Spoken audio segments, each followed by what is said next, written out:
Le maire de la ville de Thiès, Dr Babacar Diop, accusé de spoliation foncière par l'université de Thiès, n'est plus seul dans ce combat engagé pour la récupération du patrimoine foncier de la ville de Thiès. En effet, des acteurs culturels sous la houlette de Baye Serigne Samb, promoteur culturel par ailleurs adjoint au maire de la ville de Thiès, ont fait face à la presse pour dénoncer l'attitude des autorités universitaires. Baye Serigne l'a briefé tout à l'heure. Donc il s'agit d'un espace faisant partie d'une activité globale. Et quand je parle d'activité globale, je reviens à la résolution du conseil d'administration de l'université de Thiès numéro 1/2022 du 18 août 2022 en réponse à la lettre du maire qui réclamait les bâtiments Auberge des Jeunes et Palais des Congrès. Auberge des Jeunes et Palais des Congrès. Et le conseil d'administration même de l'université de Thiès l'a cité nommément.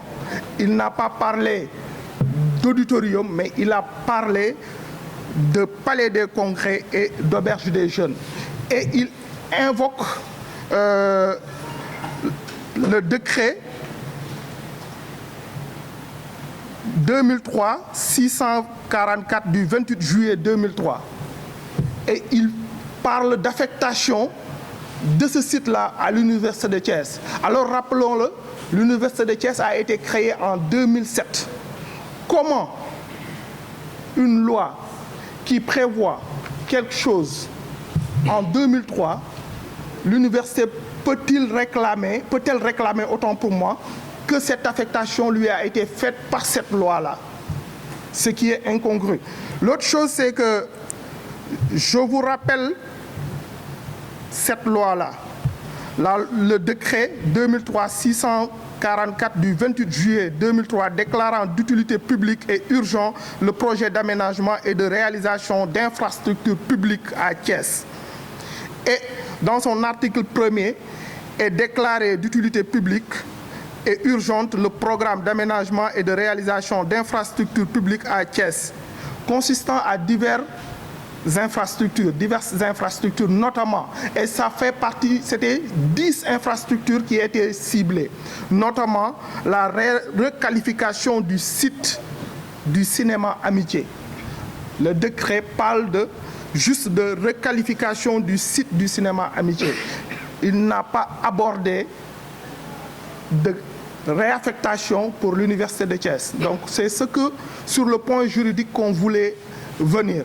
L'autre chose, c'est que cette loi est de 2003, comme je l'ai dit tantôt, et l'université de Thiès réclame la propriété de ce site-là et parle elle-même, je le précise encore une fois, elle parle elle-même de Palais du Congrès et d'Auberge des Jeunes. Donc la destination, elle est bien définie. Comment maintenant il peut y avoir une autre expropriation, d'autant plus que déjà il n'y a pas d'autre décret d'expropriation et l'expropriation, notons-le, est encadrée par une loi spécifique. Donc c'est sur ce point-là qu'on interpelle les populations pour leur dire que ce site-là appartient aux acteurs culturels et sa destination était pour les acteurs culturels. Nous avons toutes les cultures du monde ici, n'est-ce pas? Donc, nous devons avoir un lieu qui catalyse cette diversité culturelle à travers une procédure accessible, à travers une institution gérée par la population. Et qui représente la population? C'est la mairie, l'autorité territoriale. Donc, pour ce faire, nous avons besoin de l'adhésion de tout Thiessois. Bientôt, des pétitions vont être lancées en ligne. Nous allons même convoquer et amener dans ce combat les étudiants même de l'université de Thiès, parce que c'est dans leur intérêt.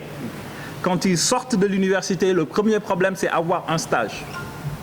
Qui connaît un centre multimédia comme une médiathèque sait que ça peut brasser moult opportunités d'emploi en formation connexe. pour vraiment améliorer ses capacités en soft skills, par exemple. Une médiathèque pourra mettre en relation ceux qui sortent de l'université et la population elle-même. Dakar am na CICES Dakar am na Grand Théâtre Dakar lu mu amul am na Sorano am na lépp Thiès amul dara dañuy tànt ci mbedd yi pour mën a def spectacle. Man j'interpelle et puis ce qui est bizarre c'est que nous on a des ministres thiessois. Le ministre de l'Artisanat est de Thiès. Le ministre de la Communication et du Numérique est de Thiès. Tourisme est de Thiès. Le ministre de la Culture est de Thiès. Mais ana suñu doomu Thiès yooyu nu ñu mën a seetaanee lii. Donc man dama ñaan président de la République bu fekkee ne lii dina ci jot di ñu dégg dañu ko ñaan mu delloo ñu suñu kër kat mooy auditorium bee nga xam ne moo doon cinéma amitié nekk palais des congrès nit di jóge fu ne ci àdduna bu ne cëpp Sénégal vacances sax ñëw seetaan cinéma amitié. Une ville, quand on la tue culturellement, on l'a déjà tuée.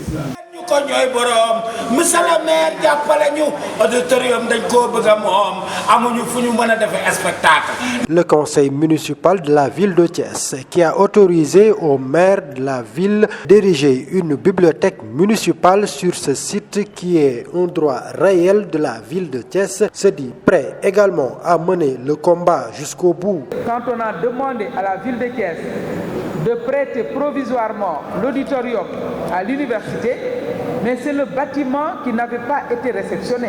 Le bâtiment est construit sur un titre foncier, un patrimoine de la ville. Les travaux n'ayant pas été réceptionnés, parce que c'est construit, ça a été requalifié, c'était plus un cinéma, c'était devenu un bâtiment, ça devait être un centre commercial et un palais, en plus d'un palais des congrès, en tout cas ça a été requalifié. Maintenant, ça appartient à la ville et le bâtiment n'a pas été réceptionné. C'est une procédure incontournable administrativement et c'est pourquoi le maire a demandé à ce que l'administration autorise que l'université prenne le bâtiment et peut-être s'il y a quelques travaux à faire, à réfectionner, que l'université le fasse. Mais la mairie avait donné son OK pour qu'on puisse prêter l'auditorium à l'université. C'est cela, provisoirement. Ces lettres sont là, tout est provisoire. Parce que c'est des bâtiments construits sur un titre foncier de la ville de Thiès. Je vais vous lire la motion de soutien du conseil de la ville de Thiès. Nous, membres du conseil municipal de la ville de Thiès, considérant que la ville est une personne morale de droit public avec son patrimoine propre, considérant que le principe de la libre administration des collectivités territoriales est consacré par la Constitution, considérant que le droit de propriété est inaliénable et garanti par la Constitution, mais aussi par les conventions internationales et les lois et règlements, considérant que la ville de Thiès a acquis en 2002 le TF 6000/TH prêté provisoirement à l'université Iba Der Thiam de Thiès, considérant que la ville n'a plus de réserve foncière pour appliquer ses projets et souhaite construire une bibliothèque municipale au niveau de l'auberge des jeunes, sise à côté de l'auditorium situé sur le TF 6000/TH. Cité, considérant que l'université Iba Der Thiam s'obstine à ériger sans droit ni titre son rectorat sur le site de l'auberge des jeunes, considérant que l'université de Thiès a engagé une campagne de manipulation de l'opinion sur le contentieux qui oppose à la ville de Thiès, considérant, nous déclarons soutenir dans toutes les démarches pour récupérer l'auberge des jeunes, objet du litige foncier de l'université Cheikh Anta Diop, le maire de la ville de Thiès, premier magistrat, Dr Babacar Diop. Le conseil a d'ores et déjà habilité le maire à prendre toutes les mesures nécessaires face à la spoliation de son patrimoine, fait à Thiès le 22 août 2022. À noter que la ville de Thiès et ses autorités se disent prêtes à accompagner les autorités universitaires de Thiès à construire leur rectorat dans l'espace universitaire qui leur a été dédié pour ces mêmes besoins. La ville de Thiès a sollicité ses avocats pour l'attitude à tenir. C'est d'autant plus urgent que les responsables de l'université, dans un communiqué signé par un des leurs, vont jusqu'à remettre en cause l'acte de la direction de la surveillance et du contrôle de l'occupation du sol, la DESCOS, qui a fait arrêter les travaux de l'université sur les lieux, de même que le droit réel du titre foncier délivré par les autorités. Je pense que vous avez vu ce document qui attaque ces autorités parce qu'il leur dénie le droit d'avoir donné ce titre, ce droit réel. Enfin, la ville de Thiès et le maire restent sensibles à toute solution à l'amiable et sont disposés pour porter le plaidoyer afin que l'université valorise ses 52 hectares sur la Vesselle. L'université dispose de 52 hectares sur la Vesselle et y érige un rectorat à l'intérieur de son campus pédagogique et social. Donc nous, aujourd'hui, nous disons que l'université doit avoir un rectorat digne de ce nom, mais ce rectorat devrait être érigé dans les 52 hectares dont dispose l'université sur la Vesselle.